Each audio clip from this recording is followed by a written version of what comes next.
Welcome to our deep dive today, Okay. where we're going to be exploring something Yeah. you might find a bit surprising. Okay. The evolution of American evangelical Christianity. Uh-huh. We've got a really fascinating LA Times opinion piece Okay. that dives into how evangelicals went from being Right. at the forefront of social reform movements to becoming known for their conservative political stances. Okay.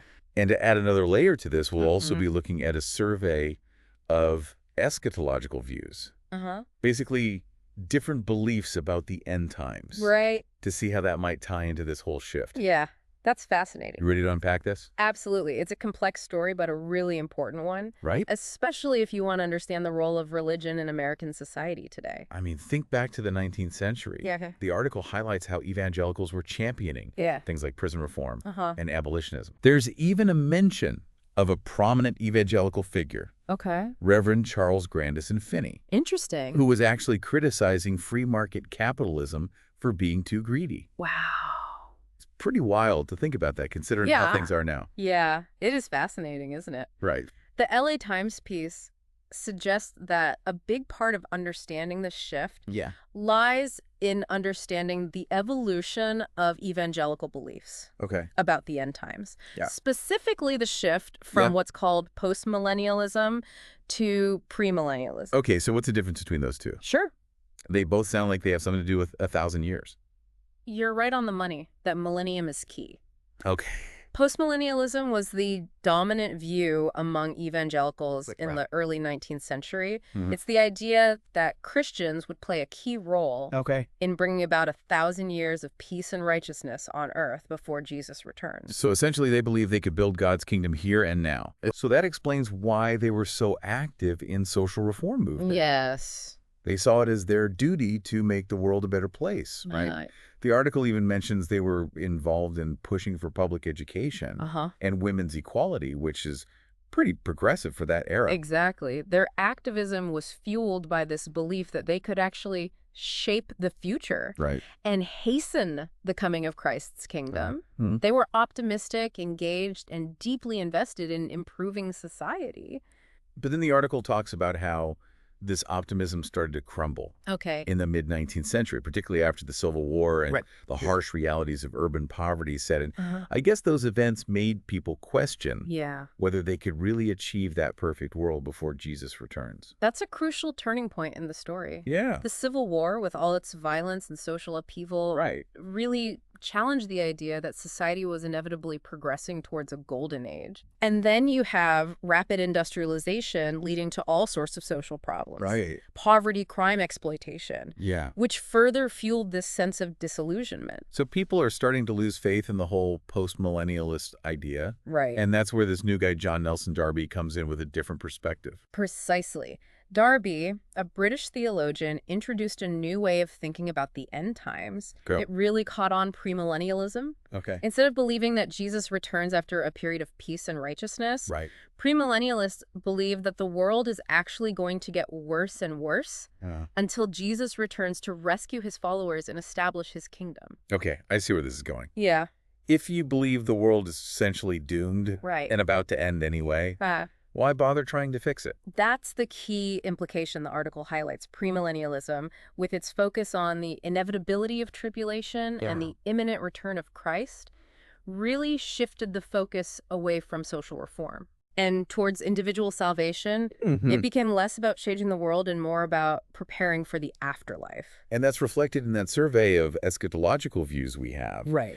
It shows how premillennialism became the dominant view among evangelicals, particularly in the 20th century. Yeah. But hold on. The article then talks about how despite this whole the world is ending mindset, Okay. white evangelicals became incredibly politically organized in the late 1970s.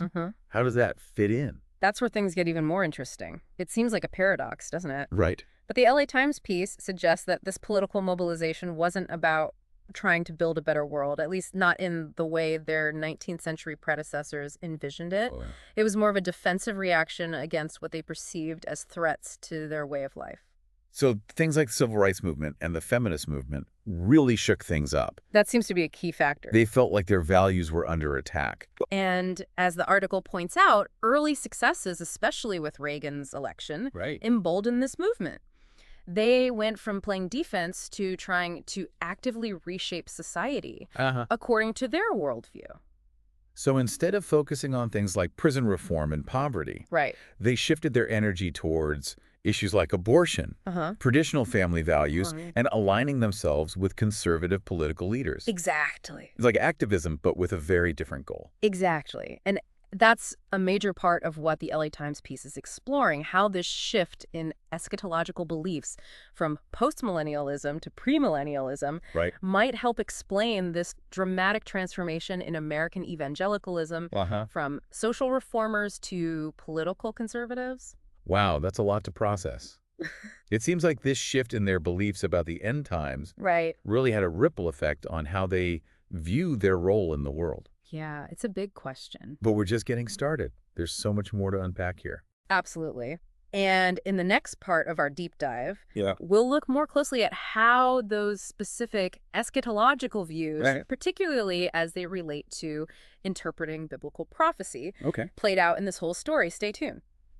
You know, it's fascinating to see how different interpretations of biblical prophecy, especially the book of Revelation, have played such a significant role in shaping these different approaches to social and political engagement among evangelicals. That's what I find so intriguing about this whole thing, how these beliefs about the end times can have such a real-world impact. Absolutely. And the survey we have on different eschatological views really helps to illustrate that point, doesn't it? It does. It provides a helpful overview of the different schools of thought within Christian eschatology and how those differing interpretations have profoundly impacted how believers view their role in the world, particularly when it comes to social and political action. Okay, so the survey mentions three main approaches to interpreting biblical prophecy. Preterism, historicism, and futurism. Can you break those down for us in simple terms? Sure. Let's start with preterism. In its most common form, preterism essentially says that most, if not all, of the prophecies in the book of Revelation were actually fulfilled back in the 1st century A.D., particularly with the destruction of the Jerusalem temple in 70 A.D. So for them, the apocalypse has already happened. They see those events as the ultimate judgment and the fulfillment of Christ's predictions about the end times. That's a pretty different perspective. It is, and it definitely has implications for how they view the world and their role in it. Then you have historicism, which sees biblical prophecy unfolding throughout history. They interpret various events and figures throughout history as fulfilling specific prophecies. So they're looking for those connections between what's written in the Bible and what's happening in the world around them. They're trying to piece together the puzzle of God's plan as it unfolds throughout history. And then you have futurism, which is the most prevalent view among modern evangelicals, especially those who hold to dispensational premillennialism. The idea that we talked about earlier, where the world is going to get progressively worse until Jesus returns. The rapture and all that. So with futurism, they're basically looking ahead to the future, waiting for those dramatic end-time events to unfold. That's a good way to put it. And this is where the LA Times article makes a really interesting connection. It argues that this futurist view, particularly as it's expressed in dispensational premillennialism, contributed to a decline in social activism among some evangelicals. Because if you believe the world is about to end anyway, why bother trying to fix it? That's the thought process. Their focus might be more on evangelism, spreading the word and saving souls before it's too late, rather than addressing social issues or trying to improve the world. But as we discussed earlier, that didn't stop them from getting involved in politics, It seems like they found a new outlet for their activism, just with a different agenda. It's fascinating, isn't it? Their worldview seemed to shift from trying to build God's kingdom on earth to trying to protect their place in a world they saw as increasingly hostile to their values.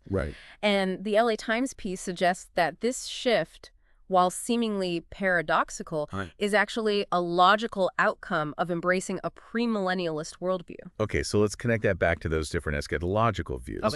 If you're a preterist and believe the major prophetic events have already happened, Right. how would that affect your approach to social action? Well, if you believe the ultimate judgment has already occurred, your focus might shift away from worldly concerns and more towards spiritual preparation for Christ's eventual return. It might lead to a more inward-focused, individualistic approach to faith. And what about the historicists? They're the ones who see prophecy unfolding throughout history, right? Right, yeah. How would they approach social or political issues? For historicists, it's all about trying to discern God's plan in the events of their time. Right. They might be looking for signs of prophecy fulfillment, trying to figure out where they fit into the grand scheme of things. Right. Their approach to social action would likely be shaped by their understanding of how current events are fulfilling biblical prophecy. And finally, we have the futurists, the ones who believe the big end-time events are still to come. Right. That's the Hal Lindsey, the late great planet Earth crowd, right? Yes. Yeah. So that's a prime example.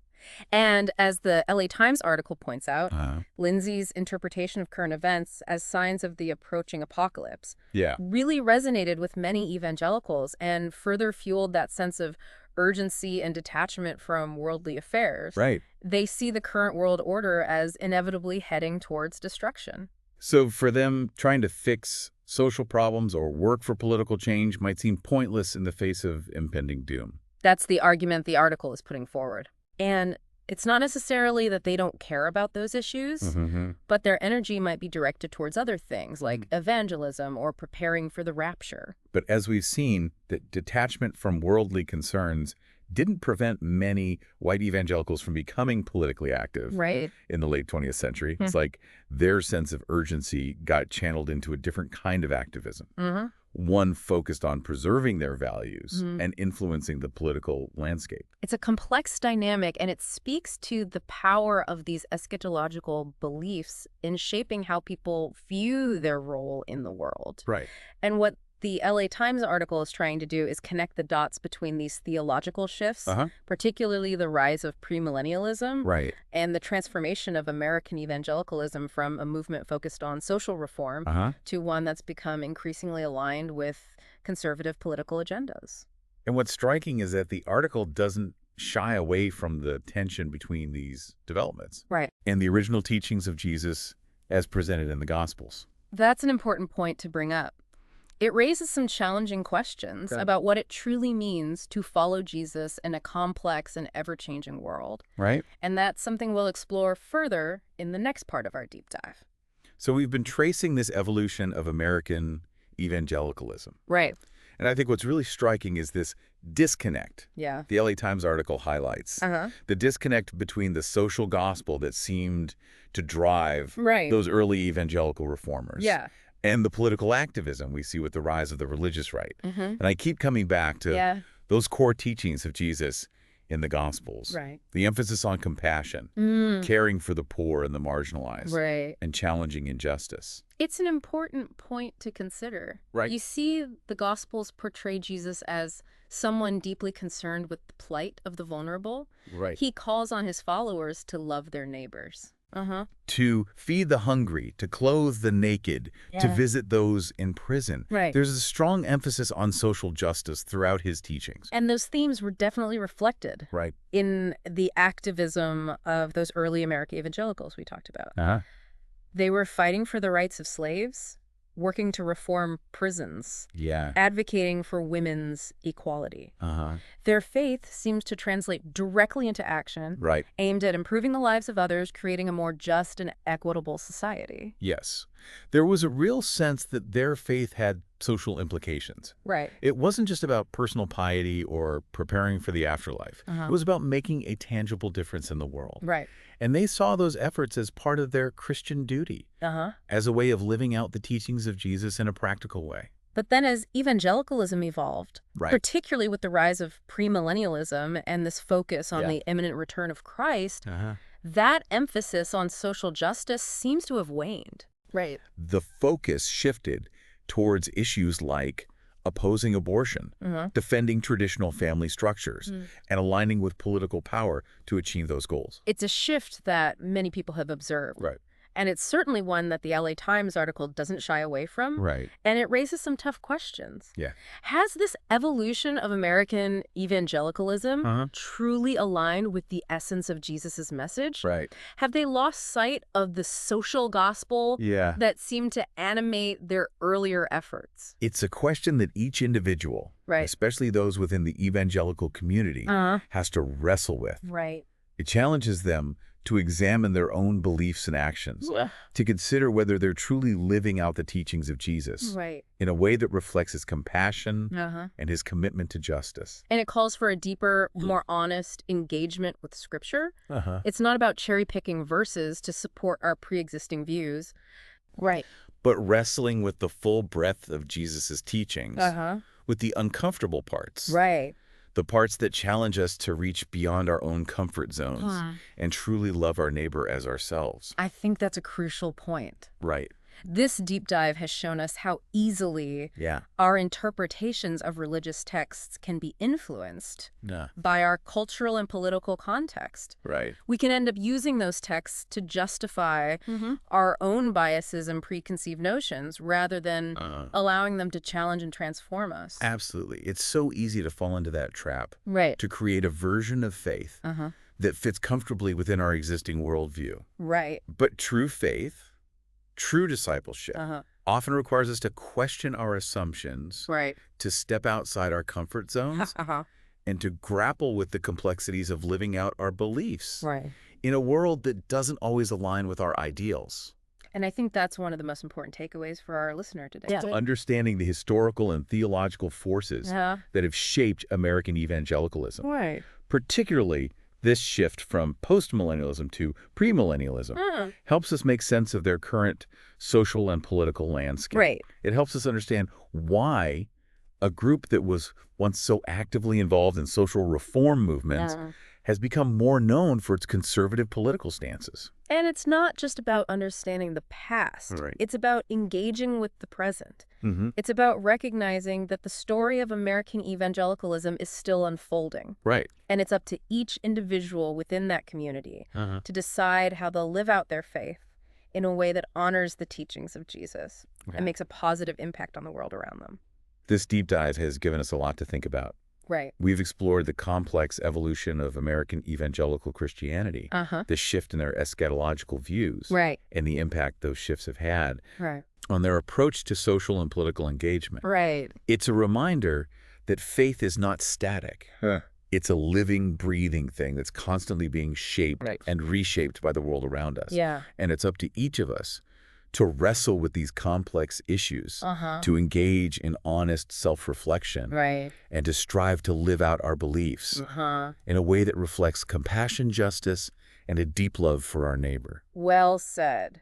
And I think this LA Times piece and the survey of eschatological views have provided our listener with a valuable starting point for those deeper conversations and reflections. Thanks for joining us on this deep dive. We encourage you to explore these sources for yourself. And to continue grappling with these questions. Until next time, keep exploring, keep questioning.